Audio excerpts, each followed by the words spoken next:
We've been taught to believe that a real man, a true leader, is someone who keeps everything under control: his team, his business, himself. He doesn't show fear, he never shows weakness, he is made of steel, speaks only with facts, and ignores emotions. But today, this model no longer works. Teams don't want to have robotic bosses. People want real leaders, those who can listen, admit mistakes, and are not afraid to look imperfect. So what does it mean to be a real man and a leader in a world where strength is no longer about domination, but about awareness and emotional intelligence? Welcome back to Psychology in Business. Victoria here, and today we are talking about masculinity and femininity. During my university years, I have master's degree in psychology, we will learn that the biological sex, male or female, is not the same as femininity and masculinity. And now I will explain you why. It could be that a woman is very masculine and a man is very feminine. So masculinity and femininity is not directly attached to the biological sex, but it is attached to the personality. We all are standing on the line, and this line goes from the very much masculine direction to the very much feminine end. In today's world, masculinity often comes with a shadow. Society keeps talking about the toxic masculinity, painting it as something shameful. Basically, it's the end of our line, when the masculinity is so high that it becomes toxic, that the man is so strong, and there will be more men there definitely than women. This person is so strong, appealing to facts and not to emotions, doesn't care about emotions at all and ignores them. If someone is crying, it's just a signal of weakness for that person, and so on. So this is very much toxic, but this is like on the end of that line. And here on the end of this line, there will be more women, of course, and in the middle there will be mix. So here on this line, it will be a very toxic femininity. So ignoring logic and facts and structures and schedule and so on, but being very, very emotional, so kind of toxic in the opposite way, and people are quite often laughing about women like this, and they are emotional and so on. But this is on the extreme level, on the end, and both extremes are of course an exception. The normal distribution of people on that lane, the normal distribution curve, So most people will be somewhere in the middle. We can behave in different situations differently. At home I personally as a woman would behave more feminine, and at work I would behave more masculine, because the environment, the setup just requires me to be more structured, more purposeful, more goal-oriented, and so on, appeal more to facts. But of course, we do not ignore emotions anymore. So men today are often trapped between two extremes.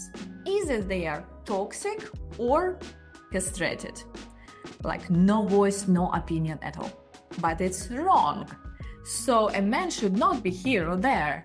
You can find a very sweet spot on the line somewhere which is suitable for you. And basically, the idea is to combine both worlds. To be structured, to be goal-oriented, to be purposeful and energetic and so on, and yet being able to support other people, to understand their emotions, to understand your own emotions, to be kind to yourself and others. Basically, it's a baseline of emotional intelligence, to understand and manage your own emotions, to understand and manage emotions of others. And this is crucial for the modern leader. The issue with emotional intelligence is that we learned for many decades that men don't cry. Don't cry, don't show weaknesses, you're strong, stand up, go again. But emotional silence is not strength, it's a fear and disability to understand and express your emotions. By not expressing your own emotions, you cut the possibility of others, of your team, of people around to express their emotions. Also in a romantic relationship at home. True strength is not about suppressing emotions. It's about feeling them and still being able to stand firm, especially when those emotions are not comfortable. I'm talking about a special unholy trinity of shame, guilt, and aggression. You can add fear there also. You have to be very strong to acknowledge those emotions for yourself and to deal with them, to express and work with them and live with them. If you learn how to do it yourself, you can teach others. If you need support with emotional intelligence to conduct training or have one-on-one sessions, just let me know. I have master's degree in psychology and many years of experience with leaders in one-on-one sessions and trainings so that we can find the right format for your situation, boost your effectiveness, success in business and life in general. Another topic is that men taught to be controlling. Men also taught that they must control everything and everyone. But control is just an illusion born from fear of losing status or power. Today's leaders do not control. They coordinate, inspire, and empower. The power now is not about fear, that you fear me as a boss. It's about responsibility and ownership. And this is a culture which we built together. Nowadays, culture pushes men to be in constant competition. Who's richer, stronger, more successful, more dominant. But this constant race destroys mental health and trust, collaboration between men. And this is the extreme on this masculine side. On the feminine side, the approach is not about competition, but about collaboration. In the whole business world, this is a man's world, and the whole world being a man world previously. This world now is moving to a more feminine world. It will never reach the end of very feminine side. But we are talking now about diversity, moving from the toxic side of masculinity to somewhere middle, like more healthy point. So the idea is that men nowadays are not competing about each other. Well, competition is unavoidable, of course. But at least in your group, in your peer group, as much as possible, we cooperate with each other.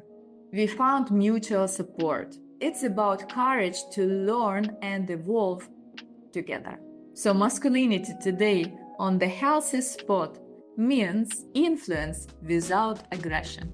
The extremely masculine men, the current world's leaders, are very masculine. They are so aggressive that they start wars. You know what I mean, right? And this should not actually exist in the current world. We should move away from toxic, extreme masculinity to a healthy spot somewhere closer to the middle. So the new healthy masculine man is not afraid to be real. He can be both sensitive and strong, purposeful and still kind. He leads not by authority, but by authenticity, not by control, but by presence and emotional awareness, not by fear, but by wisdom. Being a man today is not about proving your strengths. It's about knowing how to use it. It's maturity, honesty, presence.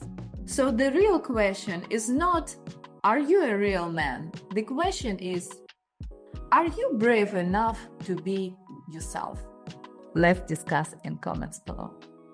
If you feel that today's video is appealing to you and you want to work on these topics, just let me know. I will gladly share all my experience to guide you and empower. Thank you for watching. Don't forget to like, subscribe, and see you in the next episode.